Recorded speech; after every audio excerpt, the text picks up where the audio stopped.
Hello everyone, आप सभी का उत्कर्ष ऑनलाइन स्कूल के यूट्यूब चैनल पर स्वागत करता हूं। मैं पवन पारिक। स्टूडेंट्स, आज के इस वीडियो में हम आपकी किताब यानी गणित विषय के सभी फॉर्मूलेस के बारे में जानेंगे। पूरे 15 चैप्टर का जो है नॉलेज हम जो है इस वीडियो में अचीव करेंगे, जहां हम महत्वपूर्ण परिभाषाएं, शब्दावली और सारे जो फॉर्मूलेस बनते हैं आपके एग्जाम के लिए उन्हें जानेंगे। तो पूरा वीडियो आपको देखना है, पूरे 15 चैप्टर्स का नॉलेज एक साथ आपको मिल जाएगा। तो इंतजार नहीं करना है, चालू कर देते हैं। पहले चैप्टर से स्टार्ट करते हैं। क्या क्या आपको जानना है। पहला चैप्टर नहीं, वास्तविक संख्याएं। तो यहां पहले आपको अलग अलग जो संख्याएं हैं उनका नॉलेज होना जरूरी है, क्योंकि यहां उसके अलावा भी 2-3 चैप्टर जैसे प्रायिकता है, प्रायिकता में कोई प्रश्न बन जाता है तो आपको पता होना चाहिए कि प्राकृत संख्याएं कौन सी, पूर्ण कौन सी, भाज्य, अभाज्य, सम, विषम, सबका नॉलेज होना थोड़ा थोड़ा जरूरी है। तो सबसे पहले बात करते हैं प्राकृत संख्या की। तो प्राकृत संख्या को एन से लिखते हैं और हमेशा आपको मालूम होगा 1 से प्रारंभ होती है। प्राकृत संख्याएं 1, 2, 3, 4 इस तरह तक अनंत तक होती है। प्राकृत संख्याएं कभी 0 से प्रारंभ नहीं होती है, ना ऋणात्मक होती है, ना दशमलव में होती है। पूर्ण संख्या जिन्हें हम W से लिखते हैं 0 से प्रारंभ होती है, 0, 1, 2, 3, 4 ऐसे करके अनंत तक होती है। पूर्णांक संख्या ऋणात्मक भी होती है, धनात्मक भी होती है और शून्य भी क्या है, एक पूर्णांक है। तो माइनस अनंत से ऐसे कर लेते हैं, -3, -2, -1 इस तरह से 0, 1, 2, 3 ऐसे करके धनात्मक अनंत तक ये होती है पूर्णांक संख्याएं। ठीक है। बात करें परिमेय संख्याएं जिन्हें हम P बट्टा Q में रूप में लिखते हैं, जहां P व Q दोनों ही क्या होते हैं, हमारे पूर्णांक होते हैं। ये विशेष आपको ध्यान रखना है। और Q का मान यानी हर जो है वो 0 नहीं होना चाहिए। यदि 0 होता है तो ऐसी परिमेय संख्या अपरिभाषित है। ठीक है। तो परिमेय संख्या का अंश और हर पूर्णांक होना चाहिए, विशेष ध्यान रखना। कुछ उदाहरण भी दे देता हूं, जैसे 5/7 हो गया या -2/7 हो गया। 0 जो है वो भी पूर्णांक संख्या है। ठीक है, 0 भी जो है हमारी परिमेय संख्या है। उसके अलावा 5 हो गया, 7 हो गया।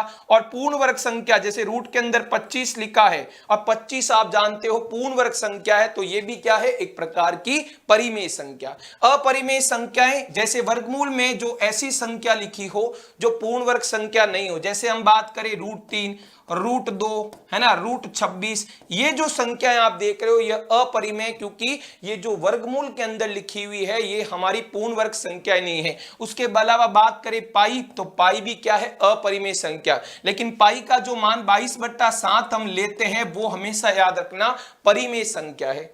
अब आगे बात करते हैं वास्तविक संख्याएं। तो वास्तविक संख्याएं आप हमेशा ध्यान रखिए, परिमेय संख्याओं और अपरिमेय संख्याओं का समूह होती है। परिमेय और अपरिमेय संख्याओं का समूह होती नहीं। जो भी परिमेय और अपरिमेय, उदाहरण के लिए अपन यहां पर लिख भी देते हैं, जैसे 2/7 परिमेय है, -5/3 हो गया, 0 हो गया, √3 हो गया, पाई हो गया, 22/7 सारी परिमेय और अपरिमेय सभी संख्याओं के समूह को हम क्या कहते हैं, वास्तविक संख्या, रियल नंबर। बात करते हैं सम संख्याएं जो 2 से विभाजित हो, या दूसरे शब्दों में के ऐसी संख्याएं जिनका इकाई अंक 0, 2, 4, 6 या 8 हो। उदाहरण के लिए लिख देते हैं, जैसे 22 हो गई, 24 हो, बेसिक से स्टार्ट करते हैं, 0 हो गया, 2, 4, 6, 8 इस तरह की 10 आगे चलती जा रही है ना।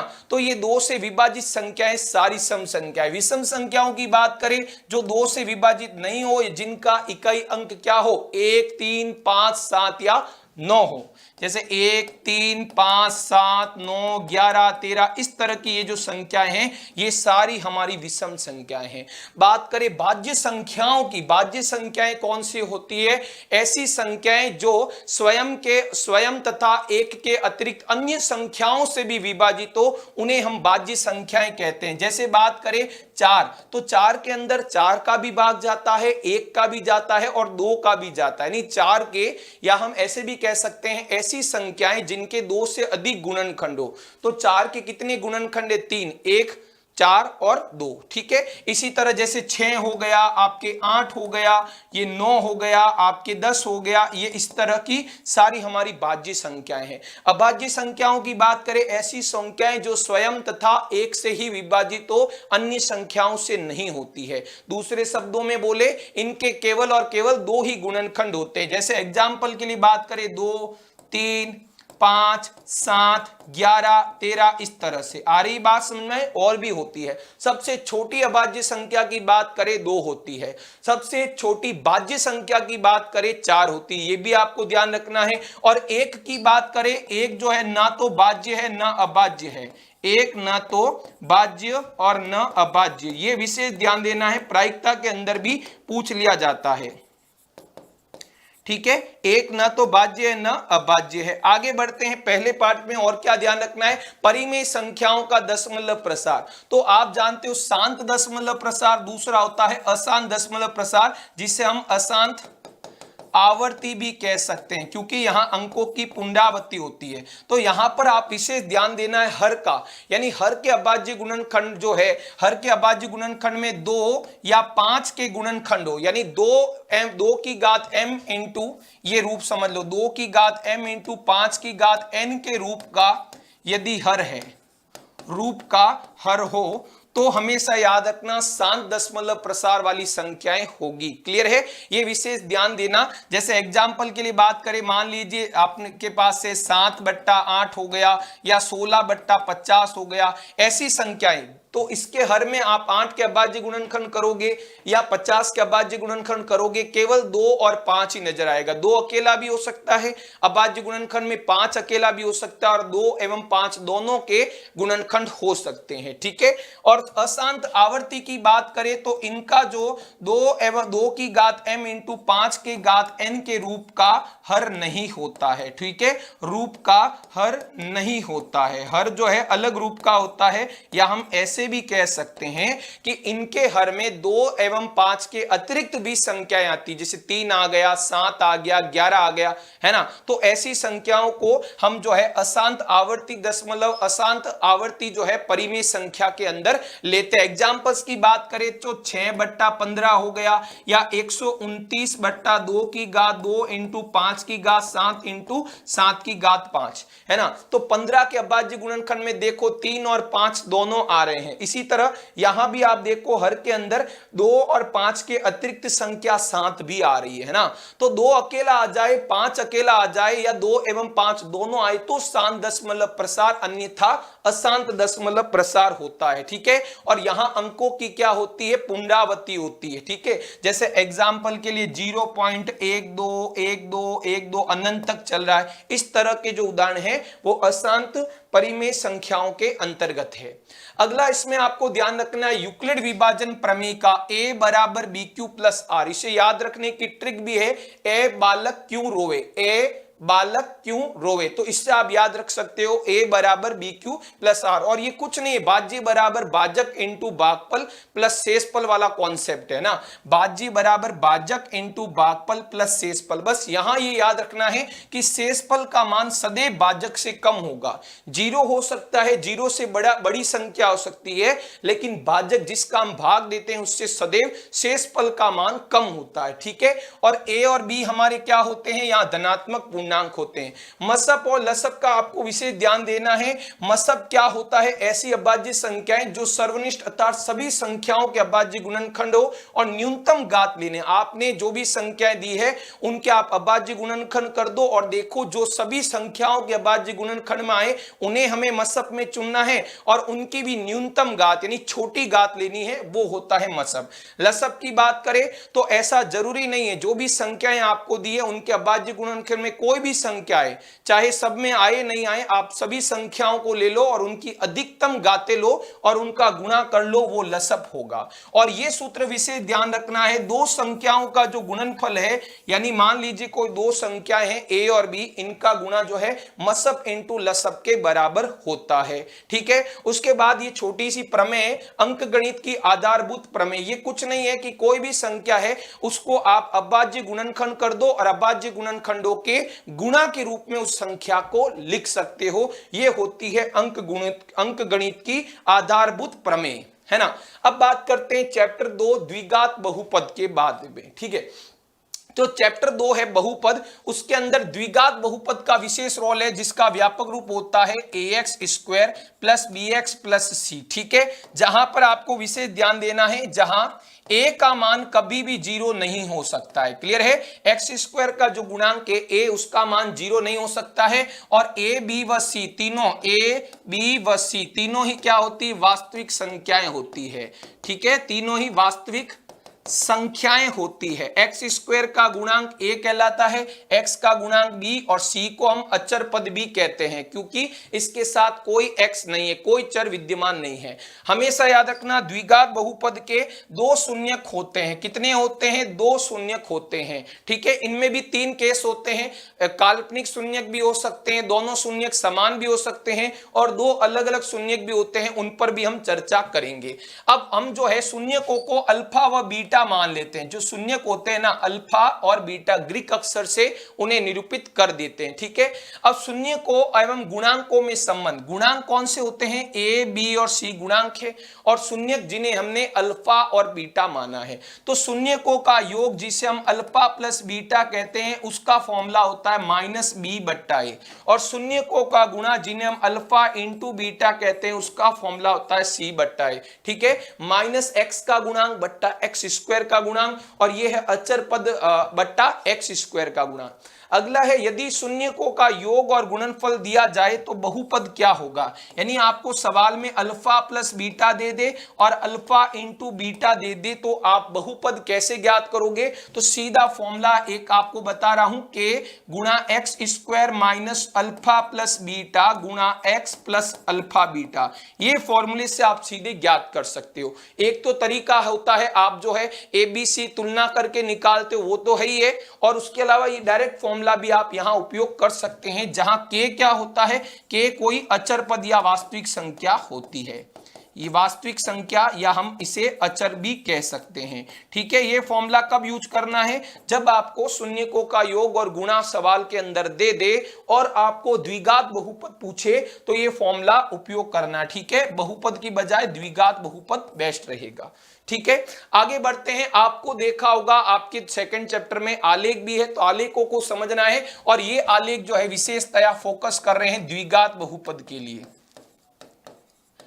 ठीक है, तो ये देखो अलग अलग कैटेगरी द्विघात बहुपद में इस तरह के ग्राफ बनते हैं, दो तरह के। तो यहां आप देखिए, ध्यान पूर्वक समझिए। ठीक है, ये आलेख आप देख रहे होंगे, आलेख जो है हमारे एक्स अक्ष को दो अलग अलग बिंदुओं पर काट रहा है। ठीक है, यहां पर भी ये आलेख देखो, आपके एक्स अक्ष को दो अलग अलग बिंदुओं पर, यहां और यहां ए और ए डैश पे, यहां भी ए और ए डैश पे काट रहा है। ठीक है, तो जब ग्राफ, ये देखो ग्राफ जो है ना परवलय के आकार का, ये जो यू आकार, जिसे हम यू आकार भी कहते हैं, अंग्रेजी वर्णमाला का जो यू होता है यू आकार, या इस ग्राफ को हम क्या कहते हैं, परवलयाकार। ठीक है, परवलयाकार ग्राफ भी कहते हैं, परवलयाकार। ठीक है, तो ये परवलयाकार ग्राफ है, इसमें देखो यू ऊपर की तरफ खुल रहा है, इसमें नीचे की तरफ। ऐसा इसलिए होता है, ध्यान पूर्वक सुनना, जब हमारे एक्स स्क्वायर का गुणांक, जो एक्स स्क्वायर का गुणांक a होता है ना, a का मान यदि ग्रेटर देन 0 है, यहां लिख देता हूं, a का मान जब ग्रेटर देन 0 होता है तो u ऊपर की तरफ, और जब a का मान लेस देन 0 यानी वास्तव a का मान एक्स स्क्वायर का गुणांक ऋणात्मक हो, तो u का आकार नीचे की ओर खुला मुंह होता है। ठीक है, तो खुला मुंह यहां ऊपर है, यहां नीचे है, और इस केस में जब हमारा ये यू परवलयाकार आलेख जो है एक्स अक्ष को दो अलग अलग बिंदुओं पर काट रहा है, इसका मतलब दो अलग अलग शून्य होंगे, अल्फा और बीटा का मान अलग अलग होगा।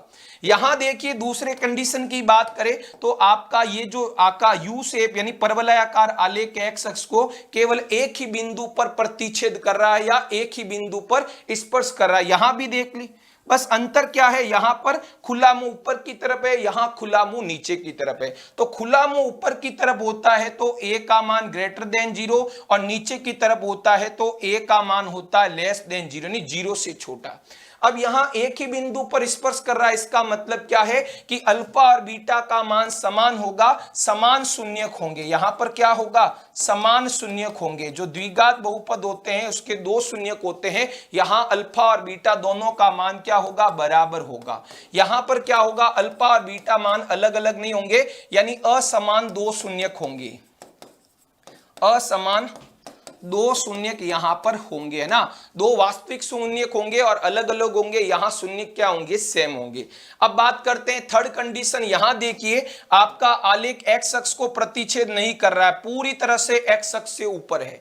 यहां पर भी देखिए एक्स अक्ष से पूरी तरह नीचे है ना, बस यहां खुला मुंह ऊपर की तरफ है, तो ए का मान जो है ग्रेटर देन क्या होगा, 0 होगा। यहां ए का मान लेस देन 0 होगा। अब ये एक्स अक्ष को प्रतिच्छेद नहीं कर रहे हैं, इसका मतलब है कि हमारे द्विघात बहुपद के जो शून्यक होंगे वो वास्तविक नहीं होंगे, यानी शून्यक जो होंगे वो काल्पनिक होंगे। इस स्थिति में आप शून्यक नहीं ज्ञात करने, ठीक है। बस केवल आप क्या लिखोगे कि द्विघात बहुपद के शून्यक कैसे होंगे, काल्पनिक होंगे या शून्यक वास्तविक नहीं होंगे। वास्तविक शून्यकों का अस्तित्व नहीं है, शून्यक वास्तविक नहीं होंगे, ठीक है। जिसे हम शॉर्ट में कह दे काल्पनिक शून्यक होंगे, जो कि आपको नहीं निकालने हैं, ठीक है। ये तीन केस आपको बताएं, बस ये याद रखना, खुला मुंह ऊपर की तरफ तो ए ग्रेटर देन 0, खुला मुंह नीचे की तरफ तो देनी है। अब बात करते हैं चैप्टर 3, दो चरों वाले रेखिक समीकरण एवं असमीकाएं, ठीक है। तो ध्यानपूर्वक सुनना क्या है, दो चरों x तथा y वाले रेखिक समीकरण युग्म का व्यापक रूप आपको पता होना चाहिए। a1x plus b1y plus c1 बराबर 0 और दूसरा है a2x plus b2y plus c2 बराबर 0, है ना। ये दोनों ही कैसे हैं, रेखिक समीकरण है, दोनों के अंदर ही दो दो चर है x और y, ठीक है। दो समीकरण इसलिए a1 a2 b1 b2 और c1 c2 कहा है। यहां x के गुणांक यहां a1 यहां a2, y का गुणांक यहां b1 यहां b2 और अचर पद यहां c1 और यहां c2, ठीक है। अब ध्यान से सुनना, इन पर आधारित, ठीक है, ये जो रेखिक समीकरण युग्म होते हैं, इनके जब आप आलेख ज्ञात करते हो, इनके हल ज्ञात करते हो, तो अलग अलग तीन कंडीशन होती है। तो हल की प्रकृति हम निकालेंगे, ध्यानपूर्वक सुनना। तीन कंडीशन क्या होती है, पहले सुनना, जब आपके पास गुणांक के अनुपात देखने, पहला जब आपको a1 बट्टा a2 और b1 बट्टा b2 का अनुपात, यानी आपने इन दोनों समीकरणों में अनुपात देखे, a1 बट्टा a2 और b1 बट्टा b2 बराबर नहीं है, तो 100% आलेख कैसा होगा, आलेख जो है इनका कैसा होगा, प्रतिच्छेदी रेखाएं। जब आप ग्राफ बनाओगे रेखिक समीकरण युग्म से तो रेखाएं प्रतिच्छेद करेगी, ठीक है। उसके अलावा आपको याद रखना, रेखिक समीकरण युग्म जो है, रेखिक समीकरण युग्म संगत होगा। रेखिक समीकरण युग्म कैसा होगा, संगत होगा। इस स्थिति के अंदर हमेशा याद रखना, संगत यानी जिसका हल विद्यमान है। और इसके कितने हल होते हैं, एक अद्वितीय वास्तविक हल, ठीक है, एक अद्वितीय और वो भी वास्तविक हल इसका विद्यमान होता है, अद्वितीय वास्तविक हल, ठीक है, जब पहली कंडीशन हो। बात करें दूसरी कंडीशन की, तो दूसरी कंडीशन की बात करें तो ये कंडीशन होती है जब a1 बट्टा a2 और b1 बट्टा b2 बराबर हो लेकिन c1 बट्टा c2 बराबर नहीं हो। उस कंडीशन में क्या होगा, उस कंडीशन में आपका आलेख जो है स्टूडेंट्स वो बनेगा समांतर रेखाएं, दो रेखाएं बनेगी जो परस्पर एक दूसरे को नहीं काटेगी और रेखिक समीकरण युग्म जो है असंगत होगा। उसके अलावा इसका हल आपको पूछे, कोई हल नहीं, क्योंकि ये कहीं प्रतिच्छेद नहीं कर रही है, तो ये रेखिक समीकरण युग्म असंगत है। और तीसरा मैं यहां पर लिख देता हूं स्टूडेंट, तीसरा कंडीशन कब होता है, जब तीनों अनुपात a1 बट्टा a2 बराबर होता है b1 बट्टा b2 बराबर c1 बट्टा c2। इस कंडीशन में क्या होगा, इसमें आप देखना, इसके अंदर आलेख जो है वो आपके कैसा होगा, संपाती रेखाएं, दो रेखाएं प्राप्त होगी जो एक दूसरे पर अध्यारोपित होगी, संपाती रेखाएं, ठीक है। और रेखिक समीकरण युग्म कैसा होगा, यहां भी रेखिक समीकरण युग्म संगत होगा और इनके अनेक या जिसे हम अनंत हल भी कह सकते हैं, अनंत हल विद्यमान होते हैं। ये विशेष कंडीशन आपको ध्यान रखनी है, ठीक है। आगे बढ़ते हैं, इनके दो चरों में जो रेखिक समीकरण है इनको हल करने की विधियां आपको ध्यान रखनी है। आपके जो किताब में है, पहली है आलेख की विधि, जहां पर आप आलेख खींचते हो, बिंदु प्राप्त करते हो और उनको ग्राफ पर आलेख बना के देखते हो कि कैसा हल है ना। तो जैसा ग्राफ आए, प्रतिच्छेदी आए तो एक अद्वितीय हल, रेखाएं समांतर प्राप्त हो तो कोई हल नहीं, और रेखाएं जब संपाति प्राप्त हो तो आप क्या कहोगे, अनेक यानी अनंत हल विद्यमान है। और बीजगणितीय विधियां भी है, बिना ग्राफ के भी आप सॉल्व कर सकते हो। 3 विधियां हैं, प्रतिस्थापन, विलोपन और वज्र गुणन विधि। इन तीनों विधियों पर भी आपको फोकस करना है, ठीक है। अब बात करते हैं चैप्टर 4 द्विघात समीकरण, जो कि थोड़ा बहुत चैप्टर 2 से रिलेटेड है। तो द्विघात समीकरण के मूल मैंने आपको बताए थे, 2 मूल होते हैं जिन्हें हम अल्फा व बीटा रूप में लिखते हैं, है ना। द्विघात समीकरण क्या होता है, जो हमारा द्विघात बहुपद होता है, यदि उसको बराबर 0 रख देनी, बायां भाग भी है दायां भाग, तो समीकरण बन गया, ठीक है। तो इसके ये 2 मूल होते हैं, इसे आप चाहे तो x plus alpha into x plus beta भी लिख सकते हैं, कोई प्रॉब्लम नहीं है। यानी x प्लस अल्फा और x प्लस बीटा का गुणा करोगे तो कुछ इसी रूप में आपकी इससे तुलना की जा सकती है। अब यहां पर भी क्या होते हैं, द्विघात समीकरण के हल ज्ञात करने की 3 विधियां, गुणनखंड, पूर्ण वर्ग और श्रीधर आचार्य विधि। श्रीधर आचार्य विधि के अंदर आपको विशेष ध्यान रखना है, फॉर्मूला एक बता देता हूं, x बराबर होता है minus B plus minus B square minus का 4ac/2a, ठीक है। ये फॉर्मूला आपको उपयोग करना है, ठीक है। श्रीधर आचार्य विधि, या जिसे हम द्विघाती सूत्र भी कह सकते हैं, इसे हम द्विघाती सूत्र कहते हैं। x बराबर minus B plus minus root के अंदर बी स्क्वायर माइनस 4ac/2a। और मूलों की प्रकृति ज्ञात करना है कि मूल कैसे होंगे, वास्तविक तथा समान होंगे या अलग अलग होंगे, है ना। इस तरह से मूल कैसे होंगे वो हमें किस आधार पे ज्ञात करते हैं, डी से ज्ञात करते हैं, जिसे हम क्या कहते हैं, विविक्तिकर कहते हैं या विवेचक भी कहते हैं। इसे विविक्तिकर या विवेचक हम इसे कहते हैं, जिसका सूत्र यही है बी स्क्वायर माइनस का 4ac, है ना। अब इसके अलग अलग कैटेगरीज है, मैं आपको बता देता हूं अलग अलग कैटेगरीज क्या है ना। तो d का मान यदि ग्रेटर देन 0 आ सकता है, d का मान 0 आ सकता है, और d का मान लेस देन 0 आ सकता है। अब द्विघात समीकरण के मूल, जब यहां पर विविक्तिकर का मान 0 से बड़ा है, यानी 0 से बड़ा होने का मतलब धनात्मक आए, तो द्विघात समीकरण के दोनों मूल है ना, अल्फा और बीटा, ये मूल वास्तविक होंगे, वास्तविक व असमान होंगे, दोनों का मान अलग अलग आएगा, असमान होंगे, है ना। d का मान 0 आ जाए तो मूल कैसे होंगे प्यारे विद्यार्थियों, मूल वास्तविक होंगे और समान होंगे, दोनों मूल एज इट इज आएंगे, समान आएंगे, क्लियर है, ये याद रखना, ओके। और d का मान 0 आएंगे तो मूल वास्तविक नहीं होंगे, यानी मूल कैसे होंगे, काल्पनिक, वहां आपको ज्ञात करने की जरूरत नहीं है, मूल वास्तविक नहीं होंगे। ये बस आपको पॉइंट ध्यान रखना है, क्लियर है, यहां तक समझ में आ गई। और आपको d का फॉर्मूला, d कैसे निकालेंगे, बी स्क्वायर माइनस 4ac से। अब बात करते हैं समांतर श्रेणी चैप्टर 5। तो समांतर श्रेणी का व्यापक रूप आपको पता होना चाहिए। समांतर श्रेणी का व्यापक रूप होता है a plus D, a plus 2d, a plus 3d, a plus 4d, इस तरह से चलता है। आपको यह भी पता होना चाहिए a क्या होता है, समांतर श्रेणी का प्रथम पद, और d क्या होता है, क्रमागत पदों का अंतर, जिसे हम क्या कहते हैं, सार्व अंतर। क्रमागत पदों का अंतर जिसे हम कहते हैं स्टूडेंट्स सार्व अंतर, समझ में आ गया, सार्व अंतर कहते हैं, ठीक है। लगातार कोई भी 2 पदों को आपस में घटा दीजिए। अब समांतर श्रेणी का nवां पद an, जो ज्ञात करने का सूत्र आना चाहिए a plus n minus 1 into D, ठीक है। n क्या होता है, n कौन सा पद आपको ज्ञात करना है, 5वां 7वां, वो n होता है। समांतर श्रेणी के n पदों का योग, तो Sn का फॉर्मूला होता है n/2a, 2a plus n minus 1 into D, ये फॉर्मूला यूज करना है, ठीक है। अब ये चीज याद रखना, विशेष नोट ध्यान रखना, यदि आपको सवाल में पूछे कितने पद होंगे, समांतर श्रेणी के कितने पद लिए जाए, कौन सा पद होगा, या आपको बोले पदों की संख्या ज्ञात करनी, कोई भी तरह का सवाल, तो याद कर लेना, फोकस कर लेना, n का मान ज्ञात करना है, ठीक है। और Sn का एक और फॉर्मूला भी होता है n/2 into a plus l, ये भी आप यूज कर सकते हो जब सवाल में आपको अंतिम पद, पहला पद और पदों की संख्या मालूम हो, ठीक है। तो ये l क्या होता है, l होता है अंतिम पद, जहां तक आपको योग ज्ञात करना। अगला, यदि समांतर श्रेणी का आपको योग पहले से दिया हो और nवां पद यानी an आपको ज्ञात करना, तो उसके लिए फॉर्मूला होता है Sn में से Sn माइनस 1 घटा दो, क्लियर है। n पदों में से एक n माइनस 1 पदों के योग को घटा दीजिए।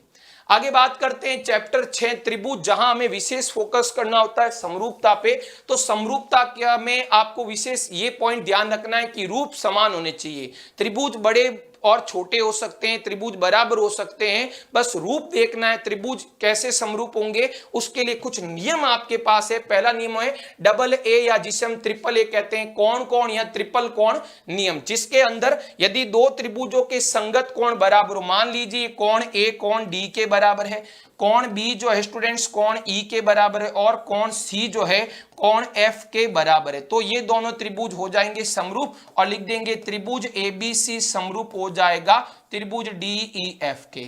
यदि इनमें से दो त्रिभुजों के दो कोण भी बराबर होते, इसे ध्यान से सुनना, यदि मैंने एक त्रिभुज ये बनाया, दूसरा त्रिभुज मैंने ये बनाया, ठीक है, ठीक है, तो इसका नाम मान लीजिए एबीसी है और इसका नाम मान लीजिए एक्स वाई जेड है ना।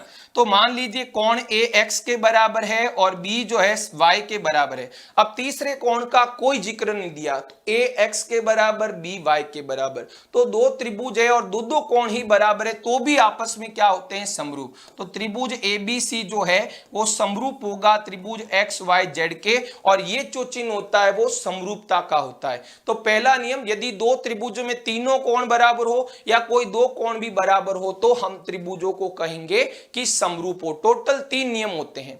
दूसरा है एसएसएस नियम, यानी यदि दो त्रिभुजों में आपको संगत भुजाएं समानुपाती नजर आए, मान लीजिए कि AB के संगत ये भुजा है, ठीक है, मैं ऐसे मान लेता हूं कि इसके अंदर मान लीजिए AB के संगत जो है DE भुजा है, BC के संगत मान लीजिए इस त्रिभुज की EF भुजा है, और CA के संगत मान लेता हूं मैं FD भुजा है ना।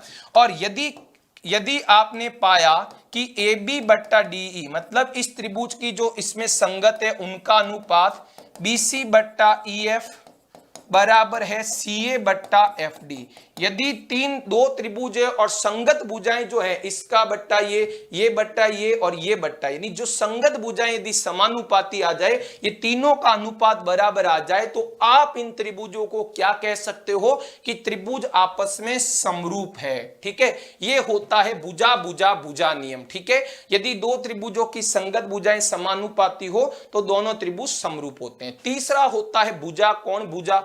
इसके अंदर ध्यानपूर्वक सुनना, मान लीजिए कि ये कोण इसके बराबर है और ये कोण बी जो है कोण ई के बराबर है, ठीक है। ऐसे हम जो है ऐसे समझ लेते हैं भुजा कोण भुजा में, मान लीजिए कि AB के संगत, ध्यानपूर्वक सुनना, AB के संगत जो है AB के संगत भुजा में मान लेता हूं DE है, AB के संगत DE भुजा है, और BC के संगत मान लीजिए EF भुजा है, ठीक है। तो AB के संगत ये भुजा, BC के संगत ये भुजा, और जो भुजाएं संगत है जैसे AB और आपको BC दी हुई है और यहाँ पर DE और EF दी है, और इनके अंतर्गत का कोण यानी जो भुजाएं दी है उन्हीं के बीच का कोण यहाँ भी दिया, और यहाँ पर भी वही कोण दिया जो भुजाएं आपको मालूम है। तो ये कोण भी यदि आपस में बराबर है, कोण B और कोण E भी आपस में बराबर है, यानी कहने का मतलब AB और BC के बीच जो बन रहा है वो कोण, और यहाँ भी DE और EF के बीच जो कोण बन रहा है वो भी बराबर है। तो दो भुजाएं संगत भुजाओं का यदि अनुपात आपको बराबर दिखे, AB बट्टा DE बराबर BC बट्टा EF हो, यानी संगत भुजाएं समानुपाती और वो जो भुजाएं दी उनके अंतर्गत कोण बराबर हो, तो दोनों त्रिभुज क्या होंगे समरूप होंगे। ये विशेष आपको ध्यान देना है, ठीक है। अब देखिए थेल्स प्रमेय का कथन सुन लेते हैं। मूलभूत समानुपातिकता प्रमेय या जिसे हम जो है बेसिक प्रोपोर्शनलिटी थ्योरम भी कह सकते हैं, BPT, उसके अंदर कुछ नहीं करना। मान लीजिए कोई ये त्रिभुज है, ठीक है, और मान लीजिए इसका नाम है ABC। अब मैं मान लीजिए BC के समांतर कोई भुजा DE खींचता हूं जो AB को D पर और AC को E पर प्रतिच्छेद कर रही है, ठीक है। तो थेल्स ने कहा था ये जो प्रतिच्छेदी बिंदु है ना, ये अन्य दो भुजाओं को समान अनुपात में विभाजित करते हैं, यानी AD बट्टा DB बराबर AE बट्टा EC। ये आपको विशेष ध्यान देना है, AD बट्टा DB बराबर AE बट्टा EC। और इसके अन्य रूप भी होते हैं। अन्य रूप क्या होते हैं वो सुनना। यदि इसका ऊपर वाला भाग लूं AD और पूरी भुजा लूं AB, तो ये किसके बराबर होगा, यहां RHS में भी AE बट्टा AC के, तथा एक दूसरा और रूप होता है कौन सा, यदि मैं नीचे वाला लूं भाग, नीचे वाला यानी DB बट्टा पूरी भुजा AB लूं, और यहां भी नीचे वाला फिर कौन सा लेना पड़ेगा, EC बट्टा AC। ये दो रूप भी होते हैं, AD बट्टा DB, इन दो टुकड़ों का अनुपात वो इधर वाले AE बट्टा EC के बराबर होते हैं, और दो रूप और भी सिद्ध किए जा सकते हैं। थेल्स प्रमेय का विलोम क्या होता है वो भी आपको ध्यान रखना है। मान लीजिए कोई ये त्रिभुज है, उसके अंदर ध्यान से सुनना, मान लीजिए कि ये कोई भुजा बना दी जिसका नाम है DE, ठीक है, DE जस्ट उल्टा है, ये त्रिभुज है ABC। अब यहां पर आप ध्यान रखना, यदि DE भुजा इन दोनों को, सवाल में आपको दिया है कि DE जिन भुजाओं को प्रतिच्छेद कर रही है उन्हें समान अनुपात में तोड़ रही है, AD बट्टा DB बराबर AE बट्टा EC आपने पाया, तो आप क्या कहोगे कि DE यदि त्रिभुज की दो भुजाओं को समान अनुपात में विभाजित कर रही है तो क्या होगी, तीसरी भुजा यानी BC के क्या होगी, समांतर होगी, DE समांतर होगी BC के। ये आपको विशेष ध्यान रखना है, ये थेल्स प्रमेय का विलोम। ठीक है, आगे बढ़ते हैं। अब बात करते हैं निर्देशांक ज्यामिति की। ठीक है, तो निर्देशांक ज्यामिति में मूल बिंदु के निर्देशांक आपको 0,0 याद रखना, O से निरूपित करते हैं। x अक्ष पर कभी किसी बिंदु के निर्देशांक लेने हो तो x,0 लूं, क्योंकि y निर्देशांक का मान x अक्ष पर 0 होता है, और y अक्ष पर किसी बिंदु के निर्देशांक आपको मानने को कहे तो 0,y ले लो, क्योंकि x निर्देशांक जो है y अक्ष पर 0 होता है। और दो बिंदु है P और Q के बीच की दूरी, सीधा फॉर्मूला है x2 माइनस x1 का whole square plus y2 minus y1 का होल स्क्वायर, और दूरी सदैव धनात्मक लेनी है, यह विशेष आपको ध्यान देना है। अगला, आपको दो बिंदुओं के मध्य बिंदु का निर्देशांक चाहिए। मान लीजिए P बिंदु x1 y1 और दूसरा Q बिंदु x2 y2 है, उनके मध्य बिंदु के निर्देशांक क्या होंगे, x1 प्लस x2 बट्टा 2, और मध्य बिंदु का y निर्देशांक होगा y1 प्लस y2 बट्टा 2। जो मध्य बिंदु होगा ना, उसके भी x और y निर्देशांक होंगे, तो x निर्देशांक ये होगा और y निर्देशांक जो है आपका y निर्देशांक ये होगा। ठीक है, ये आपका x निर्देशांक और ये y निर्देशांक। आगे बढ़ते हैं, विभाजन सूत्र। तो अंतः विभाजन का क्या होता है सूत्र स्टूडेंट, विभाजन अनुपात आपको पता होना चाहिए। विभाजन अनुपात होता है m1 बट्टा m2, ये होता है आपका विभाजन अनुपात, ये होता है आपका विभाजन अनुपात की अनुपात आपको क्या दिया है, m1 बट्टा m2। तो अंतः विभाजन में आपको x निर्देशांक चाहिए, तो फॉर्मूला होता है m1 x2 plus m2 x1 बट्टा m1 प्लस m2, और आपको अंतः विभाजन का y निर्देशांक चाहिए, तो formula m1 y2 plus m2 y1 बट्टा m1 प्लस m2। अब ये x1 y1 और x2 y2 क्या होते हैं, ये बिंदु, मान लीजिए ये कोई रेखाखंड है, इसके ये P बिंदु और ये Q बिंदु है। ठीक है, तो इसके निर्देशांक हम x2 y2 लेते हैं और उस बिंदु के निर्देशांक x1 y1 लेते हैं, और अंतः विभाजन में विभाजन बिंदु हमेशा रेखाखंड के मध्य में कहीं स्थित होता है। अब बात करते हैं बाह्य विभाजन में क्या होता है, जब हमारा विभाजन बिंदु जो है ना वो रेखाखंड के लेफ्ट में हो या राइट में कहीं पर स्थित हो। जैसे एग्जांपल के लिए मैं यहां बना देता हूं, विभाजन बिंदु रेखाखंड पर नहीं स्थित होता है, रेखाखंड के बाहर कहीं स्थित होता है। उसके भी दो चांस है, लेफ्ट में भी हो सकता है, राइट में भी हो सकता है। तो PQ रेखाखंड है और ये मान लीजिए कोई विभाजन बिंदु है, R नाम दे देते हैं, उधर भी R नाम दे देते हैं। ठीक है, तो बाह्य विभाजन हो उसका क्या सूत्र है, x निर्देशांक निकालते हैं। ये जो विभाजन बिंदु के x और y निर्देशांक निकालने के मैं आपको फॉर्मूले बता रहा हूं।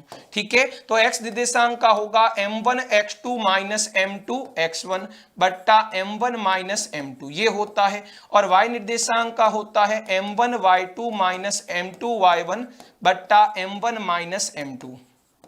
अगला, आपको त्रिभुज का क्षेत्रफल भी पूछ देता है, तो आपको याद रखना है कि त्रिभुज के मान लीजिए शीर्षों के निर्देशांक x1 y1 x2 y2 और x3 y3 हो। ठीक है, यदि किसी त्रिभुज के निर्देश तीनों शीर्षों के निर्देशांक आपको दिए, क्षेत्रफल पूछे, तो फॉर्मूला ये होता है 1/2 mod x1 y2 minus x1 y2 minus y3 plus x2 y3 minus y1, ठीक है, यहां x2 y3 minus y1 plus x3 क्या होता है y1 माइनस y2, ठीक है। त्रिभुज का क्षेत्रफल आपको हमेशा धनात्मक लेना है। यदि त्रिभुज का क्षेत्रफल 0 आ जाए इसका मतलब तीनों बिंदु जो है सरेकी होंगे। यदि तीन असरेकी बिंदु होंगे तो क्षेत्रफल 0 नहीं आएगा, त्रिभुज का निर्माण होगा। लेकिन त्रिभुज का क्षेत्रफल 0 आ जाए तो तीनों बिंदु क्या है, एक ही रेखा में स्थित होंगे। अब जो है निर्देशांक ज्यामिति में जब प्रश्नों को हल करें तो कुछ पॉइंट्स आपको ध्यान रखने हैं। आपको यदि सवाल में वर्ग सिद्ध करना है तो ध्यान रखना चारों भुजाएं बराबर आनी चाहिए, विकर्ण भी बराबर आना चाहिए। सम चतुर्भुज सिद्ध करना हो तो चारों भुजाएं बराबर होगी लेकिन विकर्ण बराबर नहीं होंगे। आयत सिद्ध करना हो तो आमने सामने की भुजाएं बराबर होगी और विकर्ण भी बराबर होंगे। लेकिन समांतर चतुर्भुज सिद्ध करना है और आयत नहीं सिद्ध करना है तो आमने सामने की भुजाएं बराबर होगी लेकिन विकर्ण बराबर नहीं होंगे। समांतर चतुर्भुज, ठीक है, समांतर चतुर्भुज में आपको बस ये याद रखना है आमने सामने की भुजाएं बराबर होती है, ठीक है। और सम चतुर्भुज में विकर्ण बराबर नहीं होते, ये भी ध्यान रखना है। अब तीन बिंदुओं को सरेकी सिद्ध करना है आपको, तो ध्यान रखना दो दूरियों का योग तीसरी दूरी के बराबर होगा। यानी दो दूरियों का योग तीसरी बड़ी दूरी के बराबर आए तो बिंदु क्या होते हैं, सरेकी। दूरी सूत्र से यदि ज्ञात करना हो और त्रिभुज के माध्यम से ज्ञात करना हो तो तीन सरेकी बिंदु है तो 100% त्रिभुज का क्षेत्रफल कितना आएगा, 0 आएगा। अब बात करते हैं त्रिकोणमिति। तो त्रिकोणमिति में आपका पूरा खेल किसका है, समकोण त्रिभुज का, ठीक है। ये मान लीजिए कोई समकोण त्रिभुज ABC है, ठीक है। अब ABC के अंदर ये 90 डिग्री कोण है और ये दोनों जो है कोण A और कोण C क्या होते हैं, न्यून कोण होते हैं। ये याद रखना है। कोण B मैंने क्या बना दिया, समकोण बना दिया। और कोण A और कोण C दोनों का योग हमेशा याद रखना 90 डिग्री होगा।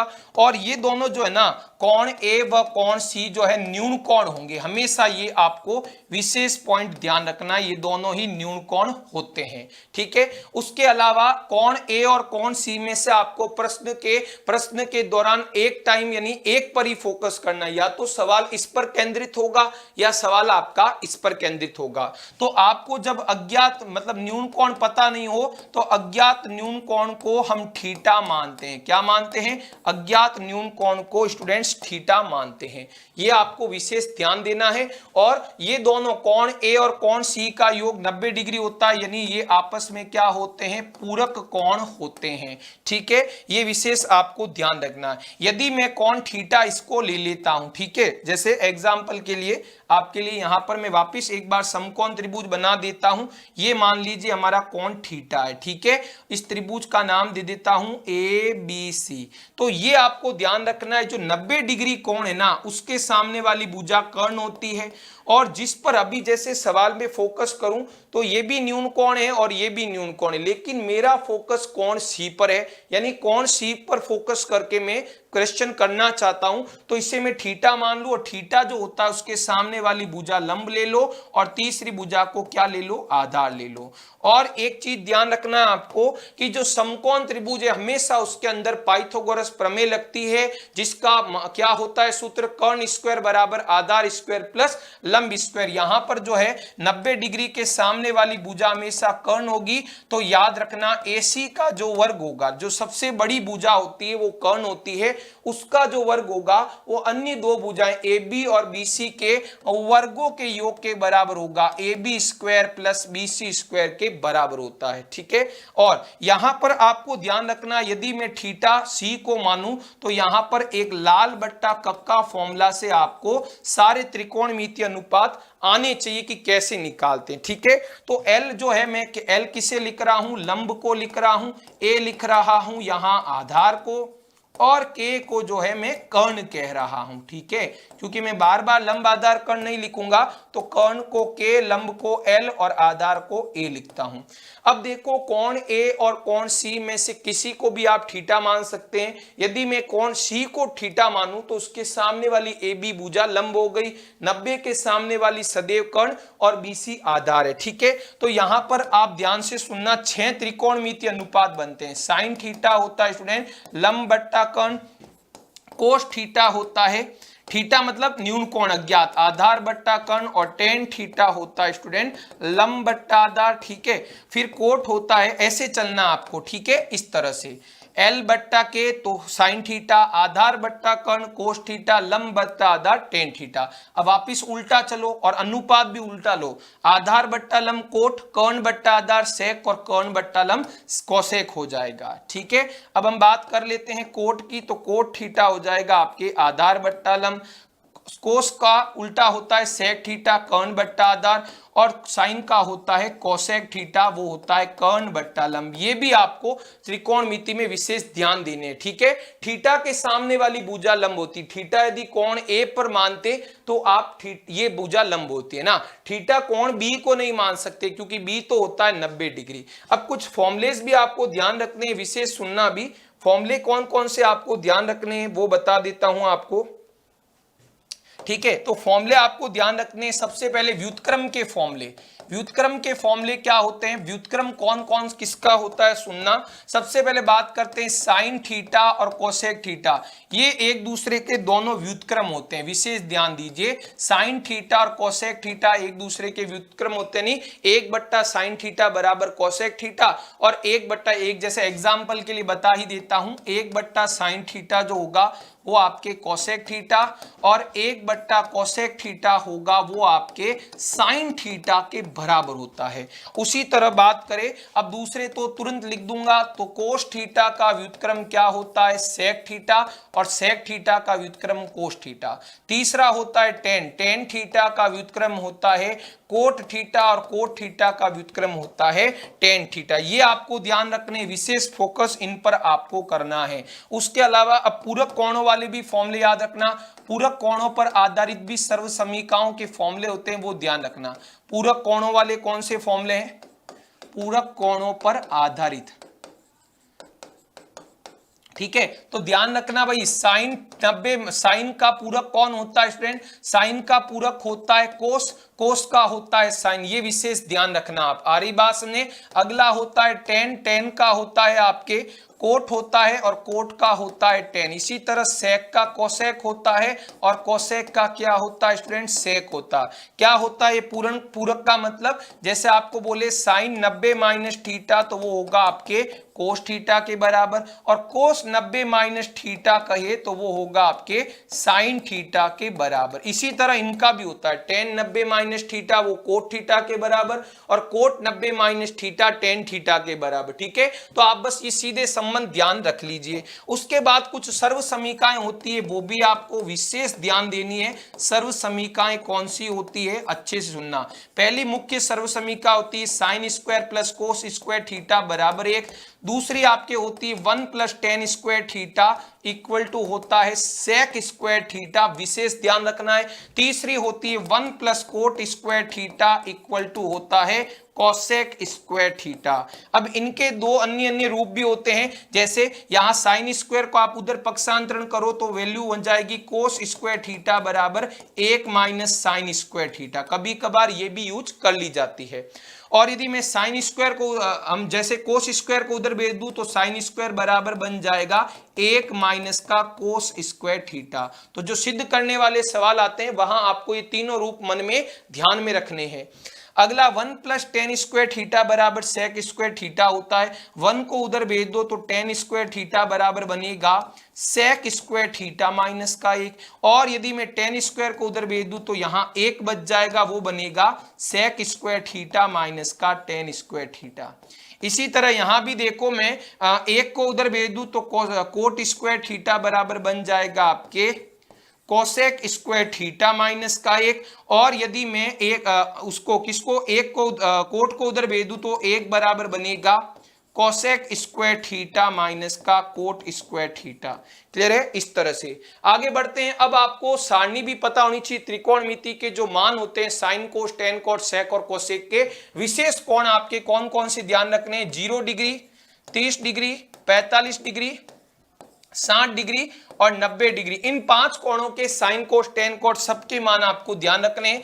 यहां में sine theta, cos theta, tan theta, cot theta, sec theta और कोसेक थीटा, इन सब के मान आपको ध्यान रखने हैं। तो साइन 0 डिग्री होता है 0, ठीक है, साइन 0 होता है आपके 0, साइन 30 1/2, साइन 45 1/√2, साइन 60 √3/2, साइन 90 1। कोस में ये क्या होती है, लाइन उल्टी कर दो, कोस 0 1, कोस 30 होता है √3/2, ये आपके हो जाता है 1/√2, कोस 60 1/2 और कोस 90 0।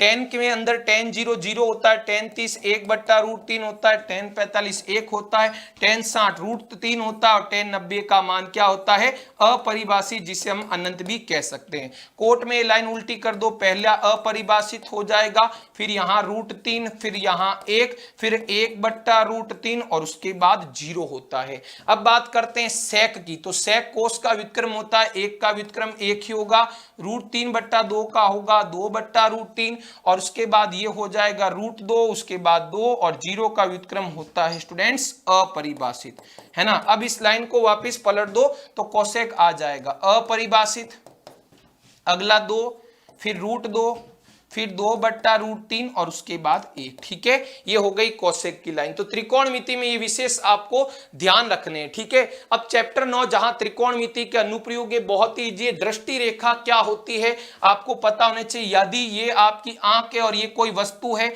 आंख से वस्तु को मिलाने वाली काल्पनिक जो रेखा होती है उसे हम दृष्टि रेखा कहते हैं, और जो सीधी रेखा जब आंख से हम सीधे देखते हैं एकदम, उसे हम कहते हैं क्षैतिज रेखा। दो रेखाएं बेस आपको ध्यान रखनी है, क्षैतिज रेखा और दूसरी दृष्टि रेखा। क्लियर है, ये आपको विशेष ध्यान देना है। उसके बाद बात करते हैं उन्नयन कोण। तो हम जब हमारी आंखों से ऊपर की वस्तु को देखते हैं तो दृष्टि रेखा और क्षैतिज रेखा के बीच जो कोण बनता है उसे उन्नयन कोण कहते हैं। आंख से वस्तु को मिला है दृष्टि रेखा और ये क्षैतिज रेखा, ये जो कोण बना है थीटा, उसे उन्नयन कोण करते हैं, ठीक है। इसी तरह अवनमन कोण की बात करें, यदि कोई वस्तु हमारी आंखों से नीचे हो और हम उसे देख रहे हो तो दृष्टि रेखा और क्षैतिज रेखा के बीच जो ये कोण बनेगा उसे हम अवनमन कोण कहते हैं। और इन जितने भी इस चैप्टर के अंदर क्वेश्चंस है वहां आपको डायग्राम बनाना होता है, समकोण त्रिभुज को पहचानना होता है, उसके बाद ये देखना होता है कि कौन सा त्रिकोणमिति अनुपात लगेगा, साइन कोस टेन जो भी लगे उसकी सारणी से आधारित जो है मान निकाल दो और सॉल्व कर दो आराम से। जो भी ऊंचाई पूछे, दूरी पूछे, सब कुछ आप आराम से ज्ञात कर सकते हैं, ठीक है। अब बात करते हैं चैप्टर 10 व्रत। यहां पर कुछ पॉइंट्स आपको ध्यान रखने हैं, फॉर्मूले वाला चैप्टर नहीं है, बेसिक कुछ पॉइंट्स हैं। पहला पॉइंट है व्रत पर स्थित किसी बिंदु पर अधिकतम एक रेखा आप खींच सकते हो, स्पर्श रेखा। मान लीजिए कोई बिंदु है ना, इसके कोई भी बिंदु है, यहां से केवल आप एक और एक से ज्यादा स्पर्श रेखा नहीं खींच सकते। कोई भी बिंदु, जैसे ये बिंदु है तो यहां पर भी आप अधिकतम ज्यादा से ज्यादा केवल एक स्पर्श रेखा खींच सकते हो जो छू कर जाएगी। अब दूसरा ध्यान से सुनना कि स्पर्श रेखा और त्रिज्या के मध्य 90 डिग्री का कोण होता है। मान लीजिए वृत्त है और यहां पर कोई बाहर स्पर्श रेखा है और ये केंद्र है, तो इसको मिला दो, ये त्रिज्या हो गई। तो त्रिज्या और स्पर्श रेखा के बीच सदैव 90 डिग्री का कोण होता है। बाहर वाली स्पर्श रेखा और परिधि पर स्थित बिंदु को केंद्र से मिलाने वाली दूरी त्रिज्या, तो त्रिज्या और स्पर्श रेखा के बीच 90 डिग्री का कोण होता है। अब बात करने हैं व्रत पर अनंत स्पर्श रेखा। बिल्कुल किसी एक बिंदु पर एक स्पर्श रेखा खींच सकते हैं, लेकिन व्रत पर हम जानते हैं अनंत स्पर्श रेखा। यहां से खींच दी, यहां से खींच दी, यहां से आपने खींच दी, यहां से खींच दी, तो अनंत स्पर्श रेखा छोटे छोटे अनंत बिंदुओं से मिलकर बना होता है व्रत। प्रत्येक बिंदु आप एक एक स्पर्श रेखा खींचो तो अनंत स्पर्श रेखाएं खींची जा सकती है।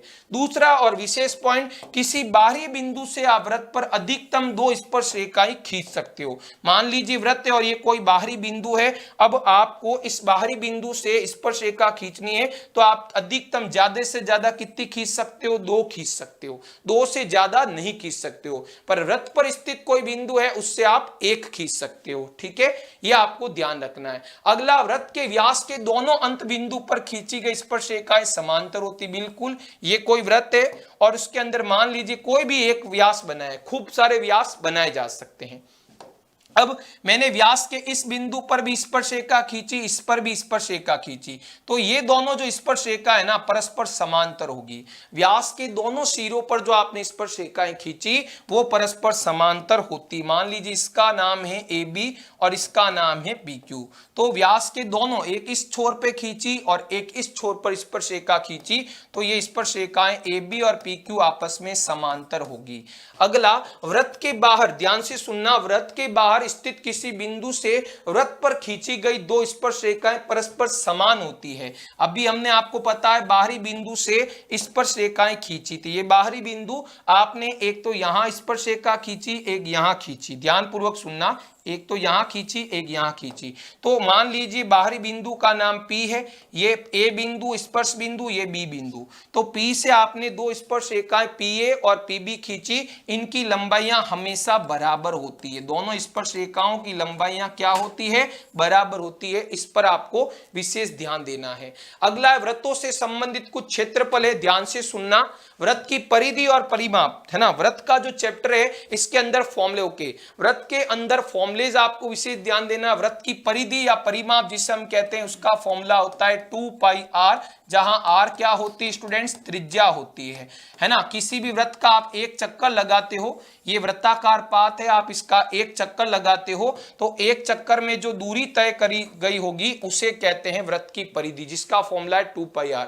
वृत्त का क्षेत्रफल, ये वृत्त कितना स्थान घेरता है ना, वृत्त जो है किसी भी समतल का कितना स्थान घेरता है उसे वृत्त का क्षेत्रफल कहते हैं, जिसका फॉर्मूला होता है पाई आर स्क्वायर, है ना। जब तक प्रश्न में नहीं कहा जाए आपको पाई का मान कितना लेना है, 22/7 लेना है, और जब सवाल में कहे कि पाई का मान 3.14 लो तो फिर लेना है 3.14। ठीक है, अब बात करते हैं अर्धवृत्त का परिमाप या अर्धवृत्त की परिधि। तो अर्धवृत्त का परिमाप क्या होता है? Pi R into R2 plus R, ये फॉर्मूला होता है। Pi R plus 2 plus R, ये फॉर्मूला किसका होता है? अर्धवृत्त की परिधि का। पाई आर में क्या जोड़ गुणा कर दो आप? 2 प्लस आर, ठीक है, जिसे आप ऐसे भी लिख सकते हो, अंदर गुणा करो तो 2 pi R square plus R square भी लिख सकते हो। ये बहुत सिंपल फॉर्मूला आपको आ गया होगा। ठीक है, pi R plus 2 R, sorry pi R plus 2 R है, पाई आर प्लस 2 आर है ना। यहां आप आर कॉमन ले सकते हो तो पाई प्लस 2 बन जाएगा, ये मैं कहना चाहता हूं। ठीक है, तो पाई आर प्लस 2 आर बिल्कुल इजी फॉर्मूला है किसका? अर्धवृत्त के परिमाप का। अर्धवृत्त क्या होता है? वृत्त का आधा भाग, है ना, ये भी आपको पूछ ले तो अर्धवृत्त होता है ये वाला। ठीक है, वृत्त का आधा भाग होता है, ये मान लीजिए केंद्र है आपका। ठीक है, ये वृत्त का केंद्र है और ये हो गई त्रिज्या। ठीक है, तो आप ये चक्कर यदि पूरा एक लगाते हो ना तो इसे कहेंगे अर्धवृत्त का परिमाप। अर्धवृत्त का क्षेत्रफल यानी अर्धवृत्त कितना स्थान घेरता है उसे कहते हैं अर्धवृत्त का क्षेत्रफल, जो कि होता है पाई आर स्क्वायर बट्टा 2, है ना, वृत्त के क्षेत्रफल का आधा। अगला, वृत्त के चतुर्थांश का क्षेत्रफल यानी वृत्त का चौथा हिस्सा। कोई भी वृत्त है, मान लीजिए ये कोई आपने वृत्त बनाया, इसका चौथा हिस्सा चतुर्थांश होता है। मान लीजिए वृत्त है, ठीक है, ये आपका वृत्त है। अब ये मान लीजिए कोई भी एक हिस्सा ले लो, चारों चतुर्थांश है और इनके बीच का ये कोण 90 डिग्री होता है, ये भी आपको ध्यान रखना। ये कोण कितना है? 90 डिग्री आपका ये कोण है। ठीक है, तो इसे एक हिस्से को हम क्या कहते हैं? चतुर्थांश कहते हैं। एक हिस्से की बात करें तो इसे क्या कहते हैं? चतुर्थांश। ठीक है, तो वृत्त के चतुर्थांश का क्षेत्रफल क्या होता है? वृत्त के क्षेत्रफल का चौथा भाग यानी पाई आर स्क्वायर बट्टा 4 होता है। और दो सकेंद्रीय, अगला फॉर्मूला है, दो सकेंद्रीय वृत्तों से परिबद्ध वृत्त का क्षेत्रफल। मान लीजिए ये एक वृत्त है और इसके अंदर एक और वृत्त है ना, दो वृत्त हैं आपस में, जिसे हम वलिका भी कह सकते हैं। दो वृत्तों द्वारा घेरा गया, तो एक वृत्त उसके बाहर एक और वृत्त, तो अंदर वाले की त्रिज्या को R2 और बाहर वाले को मैं R1 कह देता हूं। ठीक है, तो इन दोनों वृत्तों का ये जो कॉमन हिस्सा है ना, दोनों वृत्तों से परिबद्ध घिरा हुआ ये जो क्षेत्र है, इसका हमें क्षेत्रफल निकालना है, जिसे हम इस परिबद्ध क्षेत्र को वलिका भी कह सकते हैं, वलिका का क्षेत्रफल। तो इसमें क्या होता है कि बड़े वृत्त के क्षेत्रफल में से छोटे वृत्त के क्षेत्रफल को घटा दो, यानी आप पाई R1 square minus pi R2 square कर दो। बड़े वृत्त का क्षेत्रफल पाई R1 स्क्वायर है, छोटे वृत्त का पाई R2 स्क्वायर है। तो आप पाई को कॉमन लोगे तो अंदर बनेगा R1 स्क्वायर माइनस का r2 स्क्वायर। ठीक है, अब बात करते हैं वर्ग का परिमाप। ये भी काफी बार इस चैप्टर में आता है। तो वर्ग ये होता है जिसकी चारों भुजाएं क्या होती है, बराबर होती है। तो वर्ग का परिमाप आपको पता होना चाहिए, क्या होता है, 4 इंटू भुजा। ठीक है, 4 इंटू भुजा। वर्ग का क्षेत्रफल कितना स्थान घेर रहा है, तो सीधा आपको पता होना चाहिए वर्ग का क्षेत्रफल होता है भुजा स्क्वायर। क्योंकि काफी जो क्वेश्चन है व्रत वाले चैप्टर के अंदर, इस चैप्टर के अंदर, तो यहां पर वर्ग भी उपयोग आता है। तो वर्ग की भी बेसिक नॉलेज आपको मालूम होनी चाहिए। अगला है समबाहु त्रिभुज का क्षेत्रफल, तो जिसकी तीनों भुजाएं बराबर हो, √3/4 इंटू भुजा स्क्वायर। ये फॉर्मूला आपको यूज करना है। समबाहु त्रिभुज का परिमाप तो 3 इंटू भुजाएं, तीनों भुजाएं बराबर है, तीनों को जोड़ दो या एक भुजा का तिगुना कर दो। अर्ध त्रिज्य खंड के चाप की लंबाई। अब त्रिज्य खंड क्या होता है, जैसे ध्यान से सुनना प्यारे विद्यार्थियों, त्रिज्य खंड ये होता है। ये मान लीजिए कोई वृत्त मैंने बनाया, ठीक है, इसका केंद्र ये है। अब मान लीजिए ये और ये, ठीक है, तो 2 त्रिज्याएं हो गई, ये भी त्रिज्या है, ये भी त्रिज्या है, ठीक है, और ये वाला भाग कहलाता है वृत्त का चाप। ठीक है, तो ये चाप और 2 त्रिज्याओं से घिरे हुए क्षेत्र को हम क्या कहते हैं, त्रिज्य खंड। ये जो क्षेत्र आप देख पा रहे हो, 2 त्रिज्याओं और एक चाप से घिरे हुए क्षेत्र को हम त्रिज्य खंड कहते हैं। और ये जो यदि आपको ज्ञात करनी है चाप की लंबाई, जिसे मैं L कह दूं, तो चाप की लंबाई ज्ञात करने का सूत्र होता है, जिसे L से दर्शाते हैं पाई r थीटा बट्टा 180, है ना। अब इसमें थीटा क्या होता है, थीटा होता है त्रिज्य खंड का कोण। ये दोनों त्रिज्याओं के बीच जो कोण बन रहा है, इसे हम थीटा कहते हैं। ठीक है, और r क्या होता है, वृत्त की त्रिज्या। ठीक है, r होता है वृत्त की त्रिज्या, और थीटा क्या होता है, त्रिज्य खंड का कोण। ठीक है, थीटा होता है त्रिज्य खंड का कोण, होता है केंद्रीय कोण भी कह सकते हैं, त्रिज्य खंड का कोण जिसे हम कहते हैं, या केंद्रीय कोण भी कह सकते हैं। क्लियर है, ये आपको और पता होना चाहिए, केंद्रीय कोण। ठीक है, अगला है लघु त्रिज्य खंड का क्षेत्रफल। तो ध्यान पूर्वक देखो, ये 2 त्रिज्याओं से घिरा हुआ क्षेत्र है, और ये जो पीछे बच रहा है वो भी 2 त्रिज्याओं से घिरा हुआ क्षेत्र। ये पीछे जो बच रहा है ना, ये क्या है, हमारा दीर्घ चाप है, और ये वाला छोटा है लघु चाप। तो दीर्घ चाप और 2 त्रिज्याओं से घिरा हुआ ये जो क्षेत्र है, इसे आप कह सकते हो दीर्घ त्रिज्य खंड। क्या कह सकते हो, दीर्घ त्रिज्य खंड।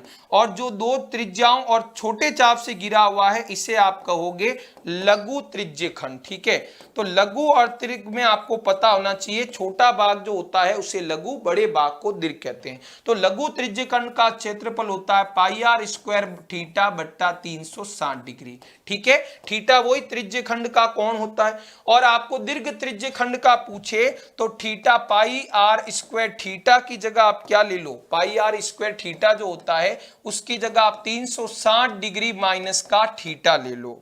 ठीक है, 360 डिग्री माइनस का थीटा बट्टा 360 कर दो, उससे किसका फॉर्मूला आएगा, दीर्घ त्रिज्य खंड का। और आप चाहे तो ऐसे भी कर सकते हैं, पूरे वृत्त के क्षेत्रफल में से, वृत्त का क्षेत्रफल जो होता है पूरा, उसके अंदर से आप यदि लघु त्रिज्य खंड के क्षेत्रफल को घटा देते हो, लघु त्रिज्य खंड के क्षेत्रफल को घटा देते हो, लघु त्रिज्य खंड का क्षेत्रफल घटा देते हो ना, तब भी आपके पास बड़े वाले दीर्घ त्रिज्य खंड का क्षेत्रफल आ जाएगा। अगला है लघु वृत्त खंड का क्षेत्रफल। तो लघु वृत्त खंड क्या होता है, मान लीजिए मैंने कोई ये वृत्त बनाया, उसके अंदर ये कोई जीवा है। तो देखो आप जीवा वृत्त को 2 भागों में बांट रही है, ध्यान से सुनो। ये छोटा वाला जो भाग है वो लघु वृत्त खंड, और बड़ा जो हिस्सा है ना ऊपर वाला, उसे कहते हैं दीर्घ वृत्त खंड। ठीक है, मैं इनके नाम लिख देता हूं। ये तो है आपका लघु वृत्त खंड, ठीक है, और ये वाला है आपका दीर्घ वृत्तखंड। ये भी आपको मालूम होना चाहिए। ठीक है, लघु वृत्तखंड और दीर्घ वृत्तखंड का विशेष आपको ध्यान रखना है। तो इनके लिए क्या फॉर्मूला होता है सर, ये भी आपको सुनना है। लघु वृत्तखंड का फॉर्मूला होता है पाई r square theta 360 minus r square बट्टा 2 साइन थीटा। ये फॉर्मूला आपका होता है लघु वृत्तखंड के क्षेत्रफल को ज्ञात करने के लिए। और दीर्घ वृत्तखंड पूछे तो आप क्या करो, दीर्घ वृत्तखंड का चाहिए तो पूरे वृत्त के क्षेत्रफल में से लघु वृत्तखंड के क्षेत्रफल को घटा दो। क्या करो, पूरे वृत्तखंड के क्षेत्रफल में से लघु वृत्तखंड के क्षेत्रफल को घटा दो। वृत्तखंड का क्षेत्रफल। यानी ऐसे समझ लो वृत्त का क्षेत्रफल होता है पाई आर स्क्वायर और ये होता है आपका क्या पाई आर स्क्वायर थीटा बट्टा 360 डिग्री माइनस का आर स्क्वायर बट्टा 2 साइन थीटा। ठीक है, आर होती त्रिज्या और थीटा क्या होता है ये कोण। मान लीजिए ये जीवा का ये बिंदु और ये बिंदु यहां मिलाओगे तो ये थीटा कोण बन जाएगा, केंद्रीय कोण जिसे हम कह सकते हैं।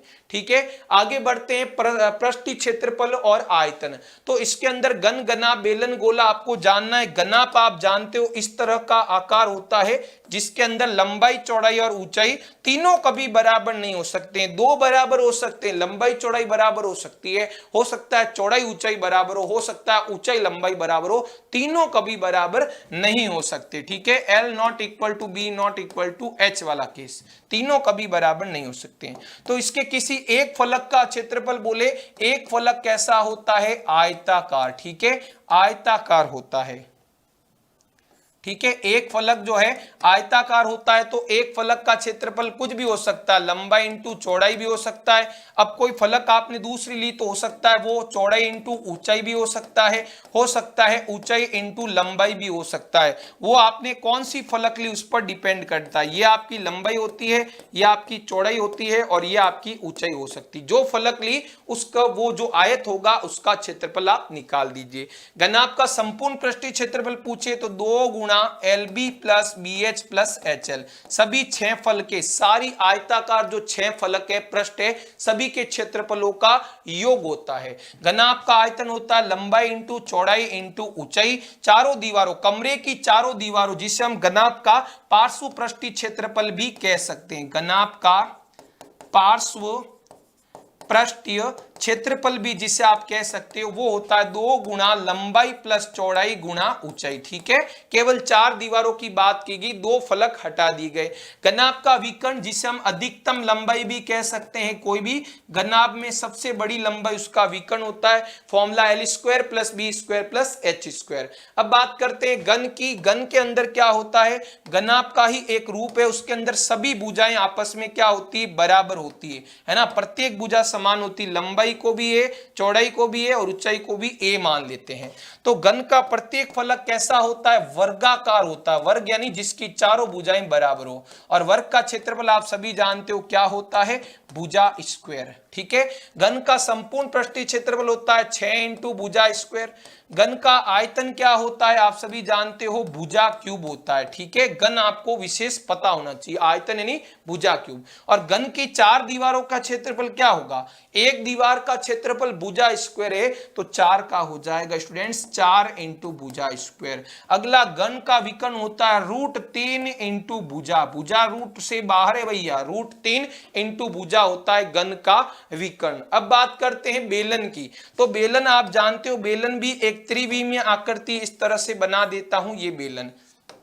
ठीक है, तो बेलन के अंदर ऊपरी भाग और नीचे वाला भाग जिसे हम आधार भी कहते हैं, ये कैसे होते हैं वृत्ताकार होते हैं। ये त्रिज्या होती है और ये दोनों केंद्रों को, ये केंद्र और नीचे वाले वृत्त के केंद्र को मिलाने वाली लंबाई बेलन की ऊंचाई होती है।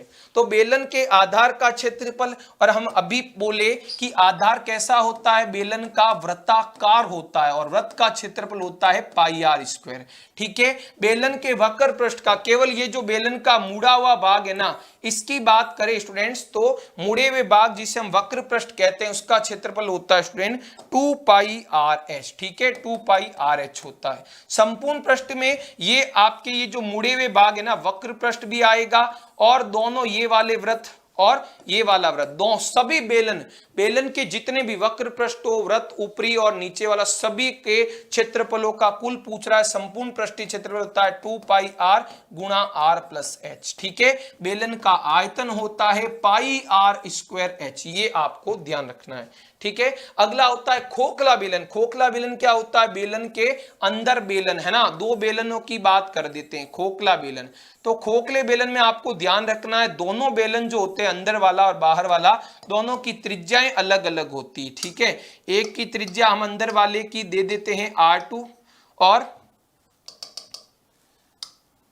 ठीक है, अंदर वाले की त्रिज्या हम R2 दे देते हैं और बाहर वाले की त्रिज्या R1 हम दे देते हैं। ठीक है, तो खोखले बेलन के अंदर वक्र पृष्ठीय क्षेत्रफल क्या होगा, तो जैसे 2 पाई R1 plus R2 into H, ये फॉर्मूला होता है। खोखले बेलन जो होते हैं दोनों ही, अंदर वाला और बाहर वाला, दोनों की ऊंचाई क्या होती है, खोखले बेलन में बराबर होती है। खोखले बेलन का संपूर्ण पृष्ठीय क्षेत्रफल 2 पाई R1 प्लस R2 गुणा H plus R1 minus R2 होती है। खोखले बेलन का आयतन पूछे तो पाई R1 square minus R2 square into H लेना है, और जिसके अंदर आपको ध्यान रखना है R1 होती है बाह्य त्रिज्या, बाहरी त्रिज्या, बाहरी बेलन की बाहरी त्रिज्या, और R2 मैंने किसे लिया है, अंतः त्रिज्या को लिया है। यानी बड़ा मैं पूछूं, बड़ा किसे लिया है मैंने, बड़ा मैंने यहां R1 को लिया है। R1 जो है R2 से ग्रेटर है। ठीक है, कोई प्रॉब्लम नहीं, आप कैपिटल R और स्मॉल r भी यहां आप ले सकते हैं, कोई दिक्कत नहीं है। अगला है ठोस गोला। तो ठोस गोले के अंदर आप जानते हो गोला किस तरह से होता है, ठोस गोला इस तरह से आपका होता है। ठोस गोले के अंदर केवल त्रिज्या का पूरा खेल होता है। ठीक है, तो ठोस गोले का पृष्ठीय क्षेत्रफल होता है 4 पाई R स्क्वायर। ठोस गोले का आयतन होता है 4/3 पाई R क्यूब। अब गोलीय कोश या खोखला जो गोला जिसे हम कहते हैं, तो खोखले गोले का जो आयतन होता है वो आपको ध्यान रखना है 4/3, सॉरी पहले पृष्ठीय क्षेत्रफल है तो 4 पाई R1 square minus R2 square. ठीक है, R1 square minus R2 square, ये ध्यान रखना है। खोखले गोलीय कोश की मोटाई, खोखला बेलन मतलब बाहर भी गोला और अंदर भी गोला, तो खोखले गोले या जिसे हम गोलीय कोश कहते हैं उसकी मोटाई कितनी होगी आपके, ये होगी बाहरी त्रिज्या माइनस अंदर की त्रिज्या, यानी गोले के अंदर गोला है। ठीक है, मैंने मान लीजिए गोला बना दिया, इस तरह का अंदर भी एक गोला है। ठीक है, 3D है दोनों। ठीक है, इस तरह का, तो बाहर वाली त्रिज्या मान लीजिए, अंदर वाली R2 त्रिज्या है, बाहर वाली R1 त्रिज्या है। तो R1 में से R2 घटाओगे तो खोखले बेलन की आपके पास जो है, खोखले बेलन की बात करें ना, खोखला बेलन है, यहां पर थोड़ी सी मिस्टेक है, यहाँ खोखले बेलन के फॉर्मूले हैं, तो यहाँ गोले नहीं, गोला भी बाद में पढ़ेंगे। खोखले बेलन की बात करें सबसे पहले, यहां पर खोखला आप बेलन हटा के गोला लिख दो, ऐसे कर दो, खोखला गोला। यहां पर भी खोखला गोला, बेलन नहीं है गोला है, गोला। यहां पर भी क्या है, गोला है। ठीक है, तीनों पर आपके क्या है, गोला है। ठीक है, तो गोलीय कोश यानी खोखला गोला, यहां भी खोखला गोला, तो खोखले गोले का संपूर्ण पृष्ठीय क्षेत्रफल होता है 4 पाई R1 square minus R2 square, क्योंकि खोखला बेलन तो हम जो है पढ़ चुके हैं, खोखला गोला है। खोखले गोले की मोटाई क्या होती, बाहरी त्रिज्या R1 में से R2 को माइनस कर दो। खोखले गोले का आयतन होता है 4/3 पाई R1 cube minus R2 cube, ये होता है आपके पास खोखले गोले का आयतन। अब बात करते हैं अर्धगोला। अर्धगोला क्या होता है, गोले का आधा कर दो, ये गोला, इसका आप क्या कर दीजिए, आधा कर दीजिए, ये हो गई त्रिज्या, है ना, इसकी त्रिज्या R हो गई। तो अर्धगोले का वक्र पृष्ठीय क्षेत्रफल क्या होता है, तो आपको पूछे तो ये ले देना 2 पाई R स्क्वायर। संपूर्ण पृष्ठीय बोले तो 3 पाई R स्क्वायर।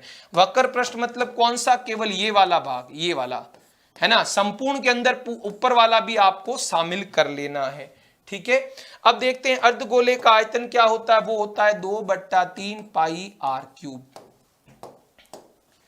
आगे बढ़ते हैं, शंकु की बात करते हैं। शंकु की बात करते हैं स्टूडेंट, शंकु, ये आपका शंकु बना दिया।